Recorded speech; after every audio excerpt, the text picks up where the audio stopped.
one day away from the 76ers regular season debut, and James Harden, he's back in Philadelphia. He was at the team's practice facility this morning. He participated in team activities, but now the team is headed out on the road. They have a flight to catch to Milwaukee. So let's make sense of this latest development with our senior NBA insider, Adrian Wojnarowski. Woj, let's just start with, why is James Harden back now, and what happened today?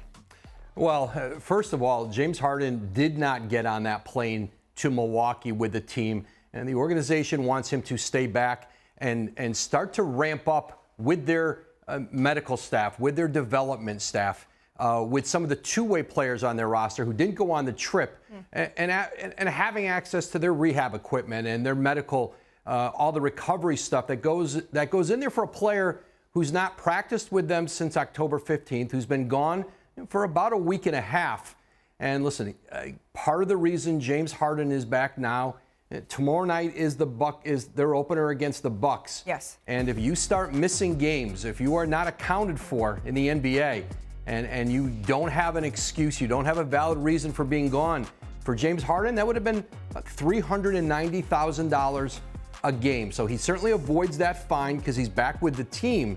And now this is an organization that wants to spend the next few days seeing how close they can get James Harden to being able to make a debut this season. To being able to make a debut, and that is the key date that we are all waiting for. Woj, thank you so very much. We'll have much more from Adrian Wojnarowski coming up on NBA Countdown. In the meantime, here is the 76ers schedule coming up. Woj mentioned the goal is for him to be able to make a debut. So where might that be at? He is not with the team traveling to Milwaukee for their season opener on Thursday, as Woj just reported. So I think Sixers fans, they watch all of this. You're taking all of this in, Zach, and you're wondering, is this good news? Is this bad news for my team? Help us make sense of this.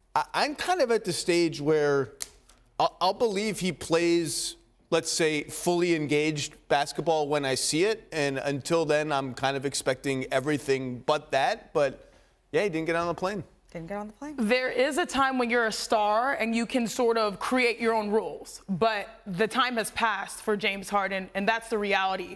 And the best option for him is to be available on the court. And I think he has acknowledged that. But I think this whole détente, whether you get on the plane or not, has really come to realize that it's on the Sixers.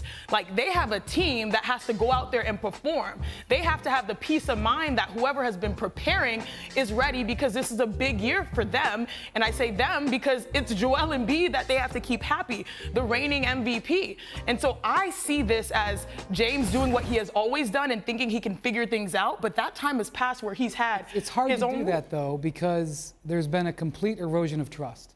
Obviously, James has made it clear he does not trust the 76ers. That is very clear.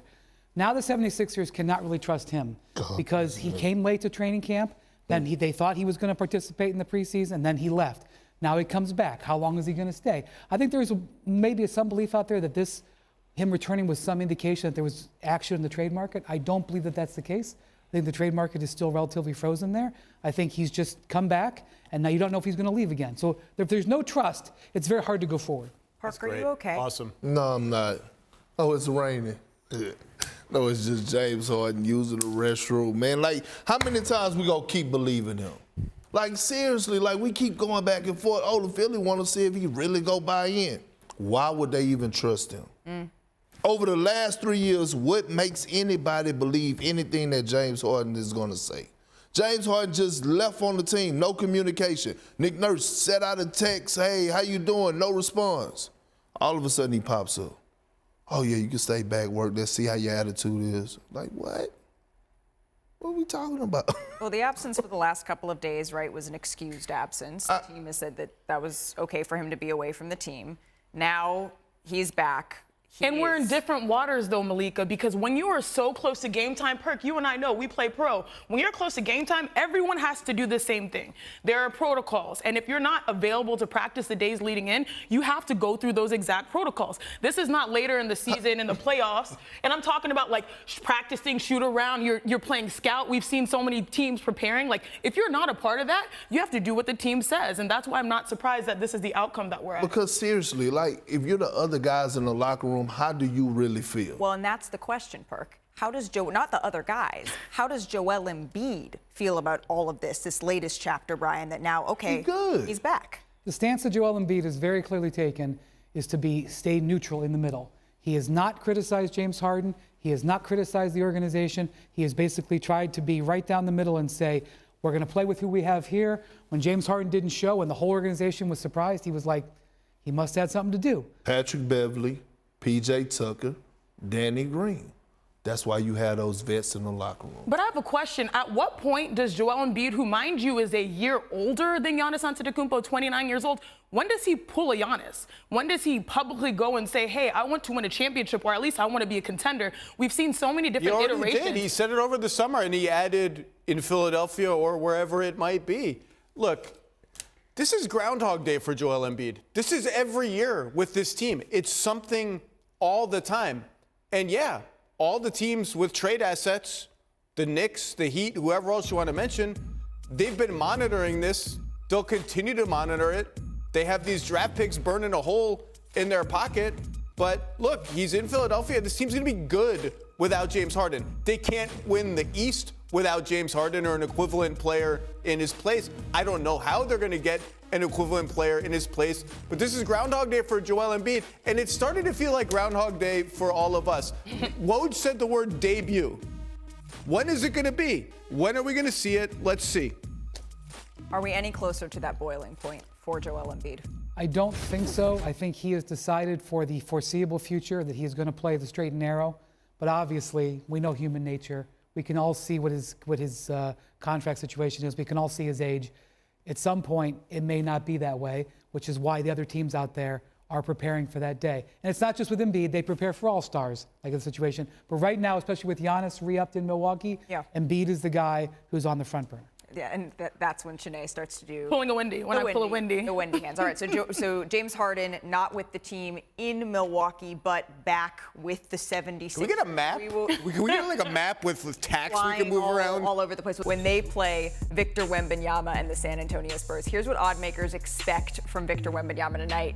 Caesars has set his point total at over 17, his block total at over 2. And remember, Victor averaged over 19 points per game in the preseason. The Spurs' last #1 overall pick, Tim Duncan, he scored 15 in his debut. Brian, you saw LeBron James make his debut. You have been in the building for all-time greats getting their NBA career started. What do you expect from Victor? You know, LeBron's first preseason, he didn't play that great. He had some good highlights. He shot the ball poorly, turned the ball over a ton. That game in Sacramento, where he scored 25 points, was a surprise. Nobody thought he was going to play that well. If Victor has 25 tonight, it would not be a surprise because he's been awesome in this preseason. Over 50% from the field, 2 3-pointers a game, 3 blocks a game. I'm expecting huge things. I'm taking the overs on those numbers right there. Are you, Perk? Absolutely. He's going to score 20 in his sleep tonight. I'm looking at the defensive side of things because I don't want to be wrong. Defensive player of the year, 2.5 blocks, that's light work.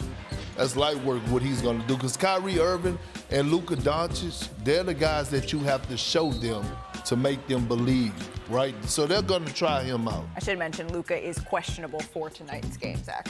This dude blots out the sun on defense. And look, he's already transcended normal basketball fandom. Like, I have random people in my life who are not sports fans who will come up and ask me, is this French kid, like, is this for real? And I tell them, if he stays healthy, I just don't see any way he's not like a 10-time All-Star kind of player. Like that, this dude is that good, and it starts tonight. So he has an ability to eclipse the competition. Blocks up the second.